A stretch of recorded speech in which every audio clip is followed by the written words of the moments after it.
Will India beat the world to become biofuel superpower soon? During a press conference in New Delhi on 28 September 2023, Union Minister for Road Transport and Highways Nitin Gadkari outlined a plan to boost agricultural growth by 6% through a significant increase in ethanol usage. He's a strong advocate for what he calls the ethanol economy, and aims to develop it into a 2 lakh rupees crore worth industrial sector. Hi friend. Welcome back to SciTech Buzz 1 channel. We wish to sincerely thank all the new subscribers of this channel. We have observed that 92% of our viewers haven't subscribed to our channel.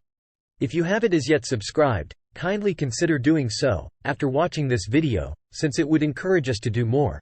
Watch this interesting video until the end so that you will not miss out on the complete details of the plans for the growth of the ethanol economy.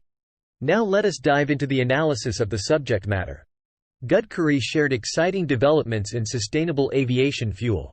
By 2025, there will be a 1% mandate for sustainable aviation fuel, with ambitions to increase this to 5% in the future. Additionally, earlier in August, he had announced the launch of the world's first BS6-compliant flex-fuel strong hybrid vehicle in Delhi, which will run entirely on 100% ethanol, resulting in savings of over 1 lakh rupees crore for the economy. The minister also highlighted remarkable advancements in bioethanol production, with 1 ton of rice yielding approximately 400 to 450 liters of ethanol.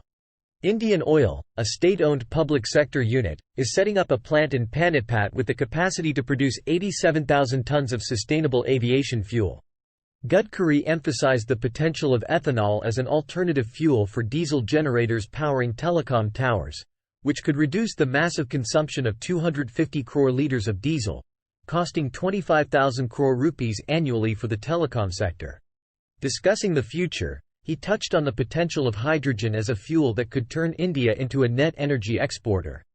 In conclusion, Gadkari emphasized the potential for the ethanol economy to significantly boost agricultural growth, from the current 12% to 20% growth, and reduce India's dependence on expensive fossil fuel imports, which currently stand at 16 lakh rupees crore and contributes to 40% of the country's pollution.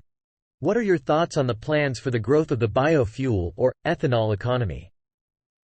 Do let us know in the comments section. My friend, if you have found any value in this video, then kindly click on like button as an encouragement to create better quality content.